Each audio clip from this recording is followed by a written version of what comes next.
কখনো কোনো মানুষকে হেয় করে ডাকবেন না। এই রিকশাওয়ালা, একটা মানুষ যখন ভ্যান গাড়ি চালায় আমরা তাকে ডাকি এই ভ্যান গাড়িওয়ালা। একটা মানুষ যখন ট্রাক চালায় এই ট্রাকওয়ালা। না, পৃথিবীর কোনো মানুষ ব্যক্তিত্বহীন হয়ে জন্মায় না। প্রত্যেকের আত্মমর্যাদা আছে। সে যদি রিক্সা চালায় বুঝতে হবে হয়তো সে ছোটবেলায় বাবা হারিয়েছে, অথবা সে লেখাপড়া করার সুযোগ পায়নি, অথবা তার অ্যাবিলিটি ছিল না, অথবা তার ব্রেন অতটুকু কাজ করে নাই, সে লেখাপড়া থেকে ছুত হয়ে গেছে। কিন্তু সে রিক্সা শখে চালাচ্ছে না, সে পেটের দায়ে রিক্সা চালায়। ঠিক কিনা বলেন? আপনার কাছে তার ইজ্জত না থাকতে পারে, কিন্তু আল্লাহর দরবারে তার পরিচয় হলো সেও আল্লাহর বান্দা। ঠিক কিনা বলেন? আমিও যেমন আল্লাহর বান্দা, সেও আল্লাহর বান্দা। এজন্য আপনি কখনো কোনো মানুষকে হেয় করে ডাকবেন না। আমি অনেক সময় বাপ তার সাথে ঝগড়া লাগলে তোর বাপ তো বেটা কেলা বেয়ারি আসিল বলে কিনা, কথা বলেন না? তোর বাপ তো বেগুন ব্যাপারী ছিল, তোর বাপ তো শুটকি ব্যাপারী ছিল, এরকম বলে বলে তার বাবাকে নিয়ে ইনসাল করে কথা বলি। একজন বড় ব্যক্তি হয়েছে, সম্মানিত একজন বড় জ্ঞানী মানুষ হয়েছে, একজন বড় আলেম হয়েছে, একজন রিক্সাওয়ালার ঘরে মুহাদ্দিস হতেই পারে, একজন শুটকি ব্যাপারীর ঘরে মুফাসসির হয়তো হতেই পারে। আল্লাহ কখন কাকে কি বানায়, ঠিক কিনা বলেন? কিন্তু আপনি কখনো তার অতীত, তার বাবার প্রফেশন নিয়ে, তার পারিবারিক স্ট্যাটাসকে টেনে তাকে অপমান করবেন না। কারণ কোরআন বলছে ইয়া আইয়ুহান নাসু ইন্না খালাকনাকুম মিন যাকারিন ওয়া উনসা ওয়া জাআলনাকুম শুউবান ওয়া কাবাইলা লিতাআরাফু ইন্না আকরামাকুম ইনদাল্লাহি আতকাকুম। উনি সাউন্ড চালায়, আমি বক্তা। ইনি ক্যামেরা চালায়, আপনি বক্তা। উনি লাইট লাগাইয়েছে, আপনি সভাপতি। উনি প্যান্ডেল করেছে, আপনি সেক্রেটারি। সবার ক্যাটাগরি আল্লাহর দরবারে সমান।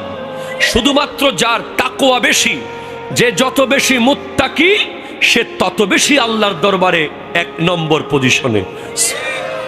এখানে বাড়ি গাড়ি জমিদারি টাকা পয়সা দিয়ে বিবেচনা হবে না, এখানে বিবেচনা হবে আল্লাহর ভয় দিয়ে। যার ভিতরে যত বেশি আল্লাহর ভয়, সে আল্লাহর দরবারে তত বেশি সম্মানিত।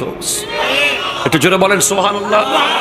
মুমিনদের ভিতরে অনেক গরিব, মিসকিন, ফকির থাকতে পারে। কথা বলেন? কারণ টাকা পয়সা, ক্ষমতা এগুলো মুমিন হওয়ার আলামত নয়, এগুলো সম্পদশালী হওয়ার আলামত। এগুলো দেখে আপনি কাউকে মুমিন বলবেন না। আপনি মুমিন বলার জন্য কি কি দেখলে মুমিন বলবেন, এগুলো আল্লাহ কোরআনে জানিয়ে দিয়েছে। একটা মানুষকে আমি কখন মুমিন মনে করব, রব্বুল আলামিন কোরআনুল কারীম ইরশাদ করতে লাগলেন কাদ আফলাহাল মুমিনুন। আল্লাহ তাআলা কাদ আফলাহা তাজিরুন বলেন নাই, কাদ আফলাহা তাবিবুন বলেন নাই, কাদ আফলাহাল লাইবুন। খেলোয়াড়রা সফল, ব্যবসায়ীরা সফল, ডাক্তাররা সফল, ইঞ্জিনিয়াররা সফল, পলিটিশিয়ানরা সফল, এ কথা আল্লাহ বলেন নাই। আল্লাহ বলেছেন মুমিন রাই সফল। তাহলে মুমিন কে? আল্লাযীনা হুম ফি সালাতিহিম খাশিউন। যে নামাজ পড়লে দেখবেন যেন সে মসজিদের সাথে তার যুগ যুগ ধরে গভীর সম্পর্ক। 2 রাকাত পরে যে ব্যক্তি জুমার দিন দৌড় মারে, সে আদৌ মুমিন হতে পেরেছে কিনা আমি জানি না। যে ব্যক্তি সুন্নাত না পড়ে, নফল না পড়ে, কোনো মতে ফরজ পড়ে চালিয়ে দেয়, সে আদৌ মুমিন কতটুকু আমি বলতে পারবো না।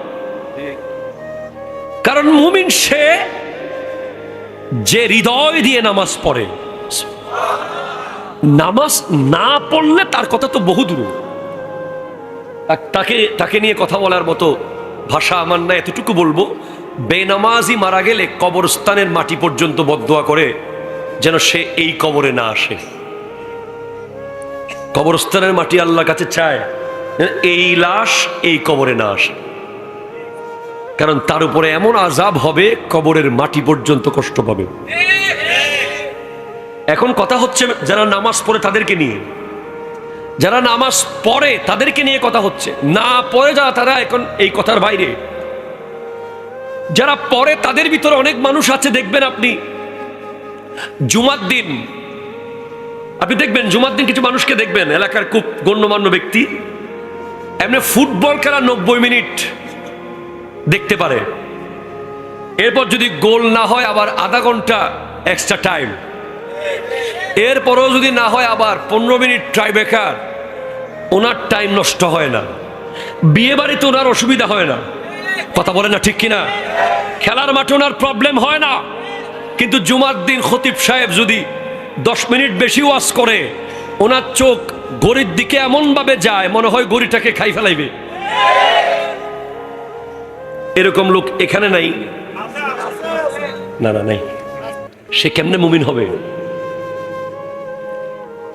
আমি একজন নামাজি উদাহরণ আপনাকে দিই, যার নাম হলো আবু বকর সিদ্দিক রাদিয়াল্লাহু তাআলা, যিনি নামাজে দাঁড়ালে মনে হতো একটা গাছ দাঁড়িয়ে আছে। পাখি এসে গাছ এবং সিদ্দিক আকবর দুজনের দিকে তাকাতো। পাখি কনফিউজ হয়ে যেত যে কোনটা গাছ কোনটা মানুষ, কারণ গাছও বাতাসে নড়তেছে আর সিদ্দিক আকবর এত স্থির নামাজ পড়ছেন। উনি যখন সিজদায় যেতেন মনে হতো একটা বড় পাথর জমিনে পড়ে আছে। একবার ওনার ওঠ হারিয়ে গিয়েছিল, কিছু সাথে কিছু গোলাম হারিয়ে গেছে, ওনার মন খারাপ। আমার নবীজি ওনাকে দেখে বলছেন, আবু বকর তোমার মুখ কালো কেন? মনে হচ্ছে তোমার তাকবীরে উলা ছুটে গেছে, মানে ইমামের পিছে প্রথম তাকবীর ছুটে গেছে মনে হয়। বলে ইয়া রাসূলুল্লাহ, ছুটে নাই তো। মন খারাপ বলছে, আমার কিছু উট আর কিছু গোলাম হারিয়েছে। বলে ইয়া রাসূলুল্লাহ, আমার কাছে ইমামের পিছে প্রথম তাকবীরের মূল্য হলো যদি আমার কাছে দুনিয়া পরিমাণ উট থাকে, আমি নামাজে রুকুতে গিয়ে ইমামের পিছে দাঁড়াইলে উটগুলো আমার থাকবে, আর আমি যদি জাস্ট টাইম নামাজে যাই উটগুলো সব হারিয়ে ফেলবো। আমি দুনিয়া পরিমাণ ওট হারাতে রাজি, ইমামের পিছে প্রথম তাকবীর আমি ছাড়তে রাজি না। কোনদিন নামাজকে একটু পরে পড়বো বলে রেখে দেবেন না। কেন? ধরেন নামাজের টাইমও আছে, সুযোগও থাকবে, ধরেন 10 মিনিট পরে আপনি পড়বেন আর কি, 9 মিনিটের মাথায় যদি আপনার জানটা কবজ হয়ে যায়, আল্লাহু আকবার। হতে পারে কি পারে না? যেটা বলেন না, পারে কি পারে না? 9 মিনিটের মাথায় যদি আপনার রূহ কবজ হয়ে যায়, তাহলে কবরে যাওয়ার সময় আপনি আরো একটা ওয়াক্ত নামাজ নিতে পারেন নাই। আপনি 10 মিনিট পরে বাজার করেন, 10 মিনিট পরে বিয়ে বাড়িতে যান, 10 মিনিট পরে মিটিং করেন, 10 মিনিট পরে চেক নিয়ে ব্যাংকে যান, 10 মিনিট পরে লবণের মাঠে যান, 10 মিনিট পর জাহাজে উঠেন, মিস হয়ে গেল কিচ্ছু আসে যায় না। কিন্তু নামাজটা যদি আপনার মিস হয়ে আপনি কবরে চলে যান, আপনার লাশ পড়ে থাকবে, মানুষের কাজ বন্ধ হবে না। কথা জোরে বলে না ঠিক কিনা? দুনিয়া এত নিষ্ঠুর হয়ে যাচ্ছে প্রতিনিয়ত। এদিকে আপনার লাশ পড়া থাকবে, ওইদিকে দুনিয়া তার আপন কাজ করতে থাকবে। কেউ আপনার লাশের অপেক্ষায় তার কাজ ছেড়ে দেবে না। যদি দেয় সেটা স্পেশাল ব্যাপার, ওটার আশা করিয়েন না, ওটা পাইলে আলহামদুলিল্লাহ, কিন্তু নিজেরটা নিজে করে যান। তাহলে মুমিন হলো সে যে অবশ্যই নামাজ পড়ে এবং নামাজের ভিতরে তার পরিপূর্ণ অন্তর থাকে, সে হলো মুমিন। মুমিন হলো সে যে এক লাইন অযথা কথা বলে না, এক লাইন গালি তো দূরের কথা, খেলার কথা, মেলার কথা, বাড়ির কথা, ঘরের কথা, অমুকের কথা, সমুকের কথা, এগুলো বলা মুমিনের আলামত নয়। মুমিন, সিদ্দিক আকবর বলেছি আপনাকে, সিদ্দিক আকবর নিজের জিহ্বাটাকে এইভাবে বের করে হাত দিয়ে ধরে রাখতেন। অনেক সময় মনে হতো এখন জিহ্বা ছিঁড়ে ফেলবেন উনি টেনে। একবার ওমর ফারুকে আজম রাদিয়াল্লাহু তাআলা বলেন, আপনি কি জিহ্বা টেনে ছিঁড়ে ফেলবেন নাকি? বলে, আমার ভয় হয় আমার মুখ দিয়ে কোনো কোরআন সুন্নাহর বাইরে একটা শব্দ বের হয়ে যাচ্ছে কিনা। যিনি দুনিয়াতে দাঁড়িয়ে জান্নাতের সার্টিফিকেট বারবার পেয়েছেন, যার বাল্যকাল থেকে গোটা জিন্দেগি, এমনকি রওজার ভিতরেও যিনি নবীর পাশে আসে, উনি যদি এক লাইন অযথা কথা না বলার চেষ্টায়, এক লাইন কোরআন সুন্নাহ বিরোধী কথা না বলার চেষ্টায় জিহ্বা টেনে ধরে রাখতে পারে হাত দিয়ে, আমাদের অবস্থান কোথায়? আমাদের এক একজনকে যদি এখন কোন স্পেশাল পাওয়ার দিয়ে আমাদের মুখের মধ্যে ঢুকিয়ে দেওয়া হয়, আমাদেরকে যদি বমি করানো হয়, আমাদের মুখ থেকে কোটি কোটি লক্ষ লক্ষ টন মরা ভাইয়ের গোশত বের হবে। কথা কয় না? আমরা এত গীবত করি। আমাদের সকাল শুরু হয় গীবত দিয়ে, সন্ধ্যা শেষ হয় গীবত দিয়ে। আমাদের দুপুরের লাঞ্চে একটা আইটেম থাকে গীবত, রাতের ডিনারে একটা আইটেম থাকে গীবত। ভাতের লোকমা দিতে দিতে আমরা গীবত করতে থাকি। ওই তরফ ওয়াকিজি, ওই তরফ মাইফা ক্যাঙ্গুজি, ওই তরফ কি করে ফেলি, ওদের কি হয়ে গেছে, ওরা কি করে ফেলেছে। এজন্য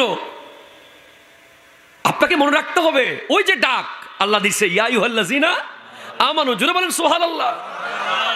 একজন বীর পুরুষ পৃথিবীতে, যার নাম ইমামে হাসান রাদিয়াল্লাহু তাআলা, যখন ইয়া আইয়ুহাল্লাযিনা আমানু এই লাইনটা কোরআন শরীফে আসতো, উনি হাত তুলে আসমানের দিকে বলতেন, লাব্বাইক আল্লাহ। মানে ওনার ভিতরে এত কনফিডেন্স ছিল যে ইমাম হাসান পাকের কাছে, যে আমি ইমানদার। আমরা পারবো না? আমরা মুখে বলতেছি আর কি। বলেন কয়জন মানুষ আছে আমরা অযথা কথা বলি না? ওয়াল্লাযীনা হুম লিযাকাতি ফাইলুন, যারা যাকাতের হিসাব রাখে তারাই মুমিন। এখন তো যাকাতের হিসাব রাখা দূরের কথা, কেমনে যাকাত না দিয়ে বাঁচবো, ঠিক কিনা বলেন না? যাকাত দেওয়ার টাইম আসলে হুজুরকে ফোন দেই, হুজুর এদিকে কর্জ আছে, ওদিকে ঋণ আছে, এদিকে লোন নিছি, এদিকে এই করছি সেই করছি, হুজুর কথা কোনটা ঠিক কিনা বলেন না? যারা যাকাত দেবে না তাদের টাকাগুলো সাপ হয়ে যাবে কিয়ামতের মাঠে, এবং দুই দিক থেকে এভাবে কামড়াবে মুখে, বলবে আনা কানজুকা আনা মালুকা, আমি তোমার সম্পদ, আমি তোমার মাল। ওয়াল্লাযীনা হুম লিফুরুজিহিম হাফিজুন, মুমিন তারা যারা নিজের লজ্জাস্থানকে হেফাজত করে। আপনি নিজের অন্তরে লালসা মেটানোর জন্য যখন মোবাইলে সিনেমা দেখেন, অশ্লীল ভিডিও দেখেন, আপনি যখন বেগানার ছবি দেখেন, আপনি যখন নাটক হলিউড আর বলিউডের সেই ভিডিওগুলো দেখেন, তখন আপনার নাম মুমিনের লিস্ট থেকে কেটে যায়। আপনি স্ক্রিনে, সামান্য একটা ছোট্ট মোবাইল ফোনের স্ক্রিনে আপনি ছোট্ট একটা 3 মিনিটের ভিডিও দেখেছেন, এই 3 মিনিটের ভিডিও আপনাকে 300 কোটি মানুষের পিছে নিয়ে আসছে আপনার সিরিয়াল।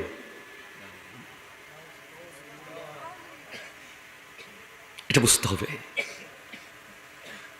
আপনি 1 মিনিটের একটা ভিডিও দেখেছেন, 1 মিনিট শুধু ইচ্ছে করে মোবাইলে, বেগানা নারীর বেহায়াপনা, ওটা আপনাকে 300 কোটি মুসলমানের, শুধু না পৃথিবীতে যত মুসলমান এসেছিল, কবরে চলে গেছে, আসবে, হয়তো আপনি তাদের সবার পেছনে চলে গেছেন সিরিয়ালে।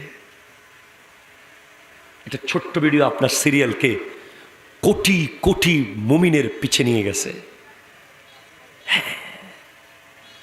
আর আপনি চোখকে হেফাজত করেছেন বদরের মাঠের মতো, উহুদের মাঠের মতো যুদ্ধে আপনি যেতে না পারলেও মোবাইলের স্ক্রিনে যে যুদ্ধ আপনি করেছেন, না আমি দেখবো না, আমি মুমিন, আপনি সেখান থেকে চোখ জাস্ট ব্যাক করে নিয়ে আসতে পেরেছেন। আপনি দেখেন নাই সেটা। আপনার সিরিয়াল ছিল 300 কোটির পিছে, এসে গেছে 300 জনের পিছে। এগুলো আপনাকে বুঝতে হবে।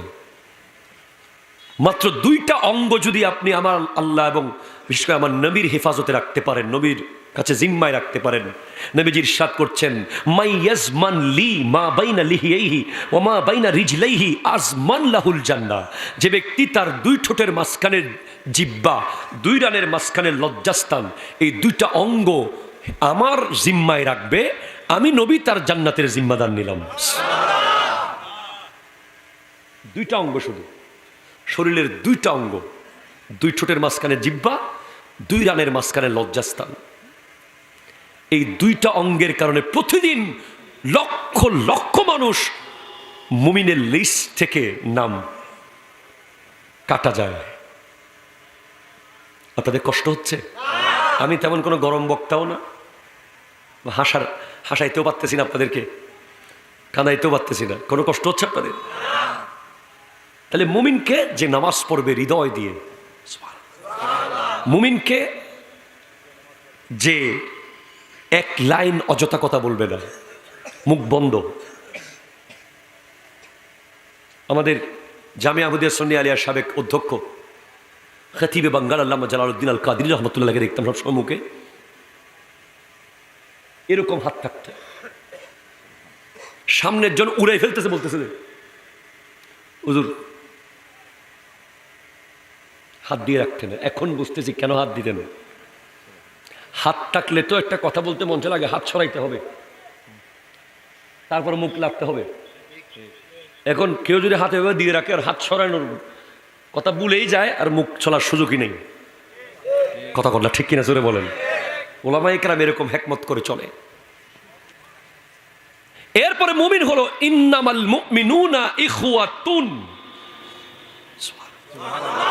এর আগে কিছু কথা রয়ে গেছে। যে ব্যক্তি আমানতের খেয়ানত করে না সে মুমিন, যে ব্যক্তি ওয়াদা খেলাপ করে না সে মুমিন। আর অন্য আয়াত আল্লাহ বলছেন ইন্নামাল মুমিনুনা ইখওয়াতুন, মুমিনরা হলো ভাই ভাই। আর জোরে বলেন না সুবহানাল্লাহ। মুমিনরা কি? ভাই ভাই। আপনি যদি আপনার কোনো মুমিন ভাইয়ের সাথে গাছের জন্য, বাঁশের জন্য, সব দেশে কোথায় চলে যাচ্ছেন, আচ্ছা বিলের জন্য, খালের জন্য, মাছের জন্য, বাড়ির জন্য, দোকানের জন্য ঝগড়া লাগান, আপনাকে মুমিন বলা যাবে না। মুমিনরা দুনিয়াবি স্বার্থে অন্য মুমিনের সাথে কোনো দ্বন্দ্ব রাখতে পারে না। মুমিনরা থাকবে সব সময় কি? ভাই ভাই। বলেন না কি থাকবে? ভাই ভাই। মুমিনরা কি? আবার বলে মুমিনরা কি? ভাই ভাই। কথায় কথায় ঝগড়া, কথায় কথায় মারামারি, কথায় কথায় কাটাকাটি, এটা মুমিন নয়, এটা জাহেল। কথা বলে না ঠিক কিনা? এরপরে মুমিন হলো ইন্নামাল মুমিনুনা আল্লাযীনা ইযা যুকিরাল্লাহু ওয়াজিলাত কুলুবুহুম। মুমিন সে যার সামনে আল্লাহর জিকির হলে তার হৃদয় আল্লাহর ভয়ে থরথর করে কাঁপে। ওয়া ইযা তুলিয়াত আলাইহিম আয়াতুহু যাদাতহুম ঈমানা। তার সামনে আল্লাহর কোরআন তিলাওয়াত করলে তার ঈমানের শক্তি বাড়তে থাকে। সে হলো মুমিন। মনে থাকবে? আর এগুলো সব থাকার পরেও যদি আপনার অন্তরে নবীজির ব্যাপারে বিন্দু পরিমাণ বেয়াদবি থাকে, মুমিন তো দূরের কথা, আপনি কাফের। ঠিক কিনা কথা বলেন না? আপনি নামাজ পড়েন একেবারে হৃদয় দিয়ে, মাশাআল্লাহ। আপনি এক লাইন অযথা কথা বলেন না, মাশাআল্লাহ। আপনি যাকাত ঠিকভাবে দেন, মাশাআল্লাহ। আপনি লজ্জাস্থানকে হেফাজত করেন, আল্লাহু আকবার। আপনি আমানতের খেয়ানত করেন না, মাশাআল্লাহ। আপনি ওয়াদা খেলাপ করেন না, মাশাআল্লাহ। আপনি কোনো মুমিনের সাথে ঝগড়া করেন না, মাশাআল্লাহ। আপনি আপনার সামনে আল্লাহ জিকির করলে আপনার দিল থরথর করে আল্লাহর ভয়ে কাঁপে, মারহাবা। আপনার সামনে কোরআন তিলাওয়াত হলে আপনার ইমানি শক্তি বাড়তে থাকে, মারহাবা। কিন্তু আপনি নবীকে মাটি বলেন।